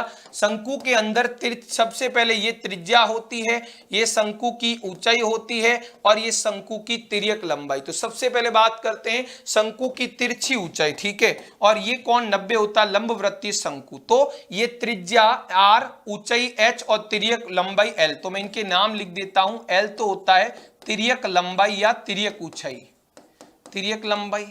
H होता है शंकु की ऊंचाई, H होता है शंकु की ऊंचाई। जो तिरछी लंबाई है उसे हम क्या, L से लिख देते हैं। और आर होता है आपके शंकु की त्रिज्या। आर क्या होता है? शंकु की त्रिज्या होती है। ठीक है, तो शंकु की तिरछी ऊंचाई क्या होती है? एल जिसे हम कहते हैं, उसका सीधा फॉर्मूला आपको ज्ञात करना हो तो अंडर रूट के अंदर R square plus H square. शंकु का वक्र पृष्ठीय क्षेत्रफल होता है पाई आर एल, यानी केवल ये वाला भाग की बात कर रहे हैं। संपूर्ण पृष्ठ नीचे वाला भी लेवे तो pi R into R plus L, और शंकु का आयतन होता है बेलन के आयतन का तिहाई, पाई आर स्क्वायर एच बट्टा 3 आपके होता है। क्लियर है? यहां तक आपको समझ में आ गया। अब कुछ महत्वपूर्ण मापक इकाइयां हैं वो सुन लेना। ये इकाइयां भी आपको इस चैप्टर के दौरान मालूम होनी चाहिए। 1 मीटर क्यूब जो है वो 1000 लीटर या जिसे हम 1 किलो लीटर कहते हैं वो बराबर होते हैं। 1 लीटर में 1000 सेंटीमीटर क्यूब भी आप कह सकते हो। 1 मीटर में 10 डेसीमीटर होते हैं ये भी आप कह सकते हैं, और 1 सेंटीमीटर में 10 मिलीमीटर होते हैं ये भी आप विशेष ध्यान दे सकते हैं। 1 फुट के अंदर 12 इंच 30.48 सेंटीमीटर होते हैं। क्लियर है? ये चीजें आपको पता होनी चाहिए। 1 डेसीमीटर होता है वो 10 सेंटीमीटर के बराबर होता है। अब सांख्यिकी की बात करें तो सबसे पहले समांतर माध्य, सिंपल व्यक्तिगत श्रेणी मतलब सिंपल आपको आंकड़े दे रखे हैं, सिंपल आंकड़े दिए हैं, आंकड़े दिए हैं, आपको समांतर माध्य पूछे तो वही एक फॉर्मूला आपके पास कौन सा? प्रेक्षणों का योग बट्टा प्रेक्षणों की संख्या। सिंपल आंकड़े दिए ना 5-7 कि भैया एक व्यक्ति का वेतन ये है, या जो भी क्लास में विद्यार्थियों की संख्या, तो सीधा प्रेक्षणों का योग बट्टा प्रेक्षणों की संख्या। ये तो सिंपल वाला फॉर्मूला है। एक या छोटे वस्तुनिष्ठ प्रश्नों में आपको पूछा जा सकता है। इसको x बार से लिखते हैं समांतर माध्य को। अवर्गीकृत देवे तो आपको क्या फॉर्मूला लगाना है? सिग्मा एफ एक्स बट्टा सिग्मा एफ, यानी जितने भी आपको प्रेक्षण दिए उनको उनकी बारंबारता से गुणा कर दो, उनका पूरा योग बट्टा बारंबारताओं का योग। सिग्मा एफ को जो है आप एन से भी लिख सकते हैं, बारंबारताओं के योग को एन से भी लिख सकते हैं। इस फॉर्मूले से हम समांतर माध्य ज्ञात करते हैं। तीसरा वर्गीकृत, जब आपके पास ग्रुप माने वर्ग बने हुए 0 से 10, 10 से 20 इस तरह के वर्गीकृत, जैसे 0 से 10 दे दिया, 10 से 20 दे दिया, इस तरह के जो आपको इनके आपको समांतर माध्य ज्ञात करने। दो विधियां, कल्पित माध्य और पद विचलन। कल्पित माध्य में क्या है? आप कल्पित माध्य ए को मान लेते हैं, है ना, जो मध्य का मान हो। मध्य में 2 मान हो तो बेसिकली आप ऊपर वाले मान को कल्पित माध्य मानते हैं। ठीक है, और इसका फॉर्मूला होता है A plus sigma F X, ठीक है, sigma F I D I, ठीक है, बट्टा सिग्मा एफ। ये फॉर्मूला यूज करना है। ठीक है, A plus sigma F I D I बट्टा सिग्मा एफ। ठीक है, और पद विचलन के अंदर आपको क्या करना है? ध्यान पूर्वक सुनना। एक्स बार का फॉर्मूला होगा A plus sigma F I U I बट्टा sigma F I into H. ठीक है, जो आपने वर्ग अंतराल का भाग दिया था, या जिसे हम कहते हैं आपने सार्वगुणनखंड का भाग दिया, उसे वापिस गुणा करना है और कल्पित माध्य को वापिस अंत में जोड़ना है। ठीक है, कल्पित माध्य को संक्षेप विधि यानी लघु विधि भी हम कहते हैं। अगला है माध्य। क्या माध्य का? तो सिंपल, जब आपको आंकड़े दिए हो 5, 10, 20 आंकड़े, तो आपको आरोही या अवरोही क्रम में जमाना है। अब देखना है कि आपके पास n का मान सम है या विषम है। ठीक है, तो ध्यान से सुनना, सम के अंदर क्या होता है और विषम के अंदर क्या होता है। तो जब आंकड़ों की संख्या सम हो तो माध्य का ज्ञात करने का फॉर्मूला है n बट्टा 2 वा पद प्लस n बट्टा 2 में 1 जोड़ दो वो वाला पद, उसका आप क्या ले लो? बट्टा 2 कह लो। तो सीधा आपके पास 1 नंबर में पूछ सकता है, कुछ आंकड़े दे देगा, माध्यिक पूछे, फॉर्मूला यूज कर लो। बस आप आंकड़ों को आरोही या अवरोही किसी भी क्रम में जमा देना, उसके बाद सम हो तो ये फॉर्मूला, और यदि आंकड़े विषम हो, आपके पास आंकड़ों की संख्या विषम हो यानी n का मान विषम हो, तो सीधा n प्लस 1 बट्टा 2 वा पद जो होगा वो ही आपका माध्यक होगा। ठीक है, माध्यक को m से लिखते हैं। n क्या है? n हमारे पदों की संख्या की, कुल कितने आंकड़े हैं, कुल कितने प्रेक्षण हैं, पदों की संख्या या आंकड़ों की संख्या। और माध्यक को माध्यिका भी कहते हैं। ठीक है, इसी तरह अब माध्यिका आपको बोले वर्गीकृत की चाहिए, मतलब ज्यादा आपके 0 से 10, 10 से 20 इस तरह आ जाए तो कैसे करना है वो सुनना। वर्गीकृत यानी 0 से 10, 10 से 20 इस तरह आ जाए तो फॉर्मूला है आपके पास L प्लस N बट्टा 2 माइनस C बट्टा F इंटू H का। ठीक है, इसके अंदर आपको थोड़ा ध्यान रखना है, L क्या होता है आपके जो माध्यिक वर्ग होगा उसकी निम्न सीमा, L होगा माध्यिक वर्ग की निम्न सीमा। ठीक है, उसके बाद आपके n होता है सिग्मा f यानी बारंबारताओं का योग। c क्या होता है, माध्यिक वर्ग जो होता है माध्यिक वर्ग से ठीक ऊपर वाले ठीक पूर्व वर्ग की संचयी बारंबारता, माध्यिक वर्ग से पूर्व वर्ग की ठीक पूर्व वर्ग की संचयी बारंबारता। ठीक है, और f क्या होता है, ये जो बट्टा में f है ये माध्यिक वर्ग होता है, उसी की बारंबारता होती है। माध्यिक वर्ग कैसे निकालते हैं, आपको संचयी बारंबारता सारणी बनानी होती है और अंतिम संचयी बारंबारता वो जो है बारंबारताओं के योग के बराबर होती है। n बट्टा 2 निकालो, उससे ठीक ऊपर वाली संचयी बारंबारता के संगत जो वर्ग होता है वो माध्यिक वर्ग होता है ना, बारंबारता। ठीक है, तो इस फॉर्मूले के अंदर L होता है माध्यिक वर्ग की निम्न सीमा, C होता है माध्यिक वर्ग से ठीक पूर्व वर्ग की संचयी बारंबारता, F होता है माध्यिक वर्ग की बारंबारता और H होता है आपका वर्ग अंतराल यानी उच्च सीमा माइनस निम्न सीमा, माध्यिक वर्ग अंतराल। विशेष ध्यान देवे, माध्यिक वर्ग अंतराल होता है। ठीक है, अब बात करें बहुलक की, तो बहुलक में भी आपके जो वर्गीकृत समूह आ जाए 0 से 10, 10 से 20 कुछ भी, तो उसके लिए भी बहुलक का फॉर्मूला होता है z का, L प्लस होता है F1 माइनस F0 बट्टा 2F1 minus F0 minus F2 multiply में H। इस फॉर्मूले का उपयोग करना है और आपको बहुलक ज्ञात करना है। इसके अंदर आपको मान पता होने चाहिए, L होता है जो बहुलक वर्ग होता है उसकी बारंबारता, उसकी निम्न सीमा, बहुलक वर्ग की निम्न सीमा। अब बहुलक वर्ग कौन सा होता है, जो सर्वाधिक बारंबारता होती ना, जो सबसे बड़ी f का मान देखो सारणी में जहां सबसे बड़ा मान है उसके संगत का जो वर्ग होता है वो बहुलक वर्ग होता है। अब F1 F0 F2 की बात करें, F1 होता है बहुलक वर्ग की, F1 होता है बहुलक वर्ग की बारंबारता, बहुलक वर्ग है उसकी बारंबारता को F1 कहते हैं। उससे पहले जो वर्ग है बहुलक वर्ग से ठीक पूर्व वर्ग की बारंबारता को F0 कहते हैं। बहुलक वर्ग से ठीक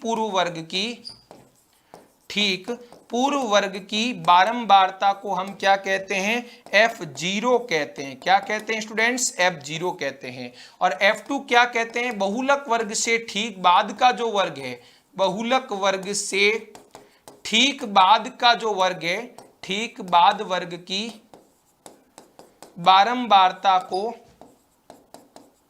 ठीक बाद की बारंबारता को हम F2 कहते हैं। और H की बात करें तो H क्या होता है, बहुलक वर्ग अंतराल। H होता आपके बहुलक वर्ग अंतराल यानी उच्च सीमा माइनस निम्न सीमा। बस आपको ये पता होना चाहिए बहुलक वर्ग कौन सा है, जो इसकी बारंबारता सर्वाधिक हो उसके संगत वर्ग को बहुलक वर्ग कहते हैं। अब बात करते हैं अंतिम चैप्टर प्रायिकता की, तो इसके अंदर आपको पता है प्रायिकता का मुख्य फॉर्मूला तो आप पता ही है, अनुकूल परिणाम बट्टा कुल परिणाम। अनुकूल परिणामों की संख्या, अनुकूल परिणामों की संख्या में कुल परिणामों की संख्या का आप भाग दे देते हैं ना, कुल परिणामों की संख्या, तो प्रायिकता आ जाती है। ठीक है, तो प्रायिकता के अंदर आपके सिक्का पासा इनसे संबंधित कुछ क्वेश्चंस है, उन पर कुछ विशेष पॉइंट की बात करें। सिक्के को जब आप एक बार उछालते हो तो प्राप्त कुल परिणाम चित्त और पट होते हैं। दो सिक्कों को एक साथ उछालो या एक ही सिक्के को दो बार उछालो तो चार परिणाम HH, HT, TH और TT ये होते हैं। और यदि तीन सिक्कों को एक साथ उछालो या एक ही सिक्के को तीन बार उछालो तो 8 परिणाम है।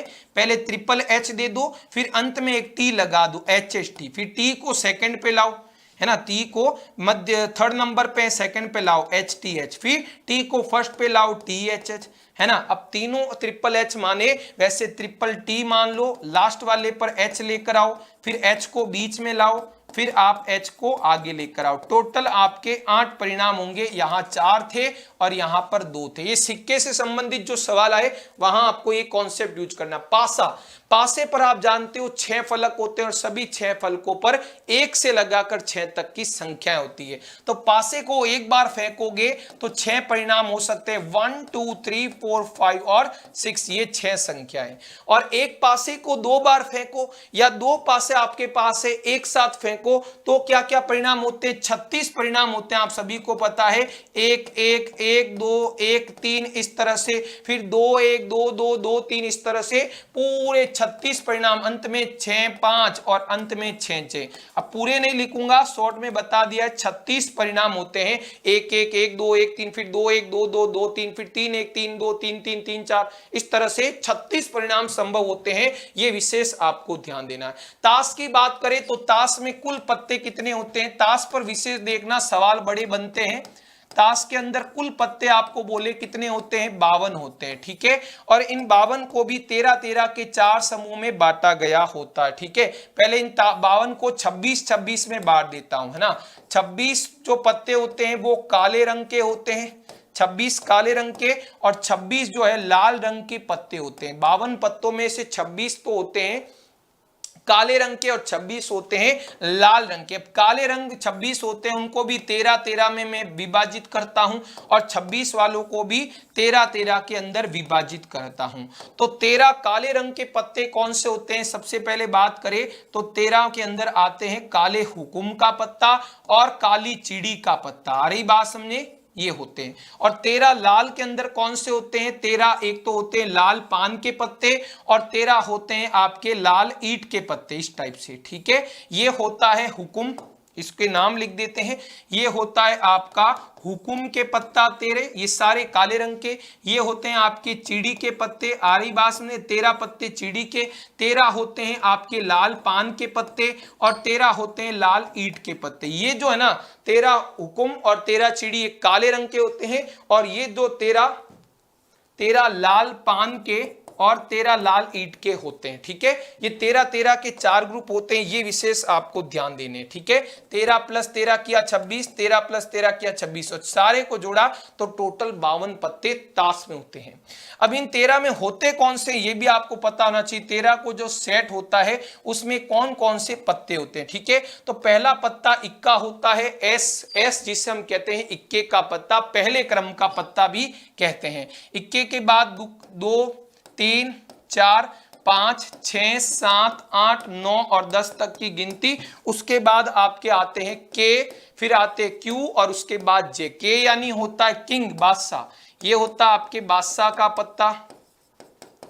क्यू यानी बेगम का पत्ता और जे यानी आपके जोकर यानी गुलाम के पत्ते। ये आपके थोड़े होते हैं गुलाम, सॉरी जोकर नहीं, जैक यानी गुलाम, ठीक है। तो ये 13 का सेट होता है, आप देख लो हर के 13 13 पत्ते ये वाले होते हैं। ये 13 पत्ते हुकुम के भी होंगे, 13 काली चिड़ी के भी, 13 लाल पान के भी, 13 लाल ईंट के भी पत्ते होते हैं। इसके अंदर आपको एक फेस कार्ड थोड़ा ध्यान रखना है। फेस कार्ड जिसे हम चेहरे वाले पत्ते भी कह सकते हैं।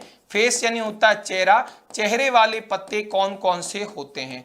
चेहरे वाले पत्ते जिन पर चेहरा बना होता है ना। पूरा चेहरे वाले पत्ते की बात करें तो आप ध्यान रखना, ये जो समूह है ना के क्यू जेड, है ना, के क्यू और जेड, ये यानी बादशाह बेगम और गुलाम के जो तीनों पत्ते होते हैं ना, उन पर उनके क्या बने होते हैं? चेहरे भी बने होते हैं। तो 3 यहां होते हैं, 3 यहां, 3 यहां, 3 यहां, क्योंकि इसका भी बादशाह बेगम गुलाम, इसका भी, तो 3 6 9 12। तो टोटल जो है फेस कार्ड्स कितने होते हैं? 12 होते हैं ना। इस 12 के अंदर भी 6 बोलूं तो 6 होते हैं लाल फेस कार्ड और 6 होते हैं काले फेस कार्ड। आ रही बात समझे? ये भी आपको पता होना चाहिए। फेस कार्ड यानी चेहरे वाले पत्ते, बादशाह बेगम और गुलाम के पत्ते, ठीक है। और एस का ध्यान रखना आपको, इक्का, बस ये आपको पता है ना, तो कहीं आपके कंफ्यूजन नहीं होगा, ठीक है। प्रायिकता से संबंधित कुछ महत्वपूर्ण तथ्य है वो भी आपको पता होने चाहिए।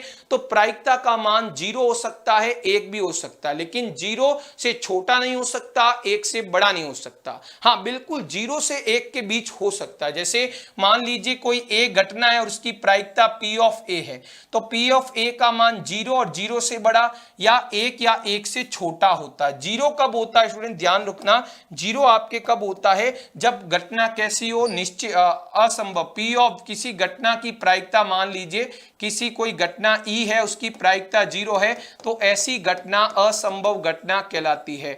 असंभव घटना की प्रायिकता 0 होती है।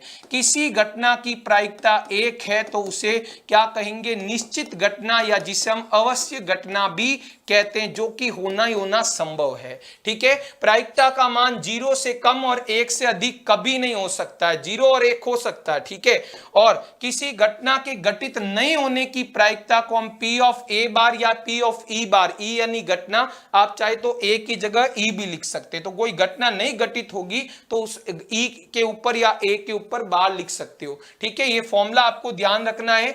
घटित नहीं होने की प्रायिकता चाहिए, वो कैसे निकालते हैं, एक में से घटित होने की प्रायिकता को घटा दीजिए तो ये आ जाएगा। ठीक है, पी ऑफ ए का अर्थ यहां क्या है, घटना ए के घटित होने की प्रायिकता। ये जो पी ऑफ ए लिख रहा हूं ना मैं यहां, इसका मतलब है घटना के घटित होने की प्रायिकता, और ए बार पी तो घटना ए के घटित नहीं होने की प्रायिकता। उसके अलावा यह भी ध्यान रखना है कि कोई भी प्रयोग हो, उसकी जितनी भी प्रारंभिक घटनाएं, मूल घटनाएं हैं, उन सभी की प्रायिकताओं का योग 1 होता है। जैसे सिक्के को उछाला तो या तो चित्त आ सकता है या पट आ सकता है। अब दोनों की प्रायिकताओं जोड़ो, चित्त की प्रायिकता होती है 1/2, पट आने की प्रायिकता भी 1/2, दोनों को आप जोड़ोगे तो 1 आएगा। अगला, एक निश्चित या निर्धारित या अवश्य घटना की प्रायिकता 1 होती है, तो मैंने आपको पहले ही बता दिया है। ठीक है, और यदि किसी प्रयोग की प्रारंभिक घटनाओं की प्रायिकताएं बराबर हो तो वो परिणाम समप्रायिक किया जाता है। जैसे सिक्के की ही बात करते हैं, चित्त आने की प्रायिकता भी 1/2 है और पट आने की प्रायिकता भी 1/2, तो ये दोनों परिणाम आपस में आपके समप्रायिक होंगे। ठीक है स्टूडेंट्स, तो मैंने पूरे चैप्टर्स 15 की बात करी, केवल 11वां चैप्टर जो आपका रचना है, रचनाओं से संबंधित, वहां कोई प्रश्न प्रश्नावली, वो कोई शब्दावली सूत्र नहीं बनता, उस पर चर्चा नहीं की। उसके अतिरिक्त जितने भी चैप्टर्स है उनकी हमने डिटेल जो है व्याख्या जानी, मुख्य पॉइंट्स, फॉर्मूले, सूत्र जो भी हो सकते हैं, सब मैंने आपको इस वन शॉट वीडियो में अवेलेबल करवाया, और मैं उम्मीद करता हूं आपको जरूर समझ में आए होंगे। तो वीडियो को आपको लाइक करना है स्टूडेंट्स, अपने दोस्तों को जो भी जरूरतमंद है उनको भी शेयर करना है, उनको भी इसका जो है बेनिफिट मिल सके। इसके आज के लिए इतना ही, स्वस्थ रहे, मस्त रहे।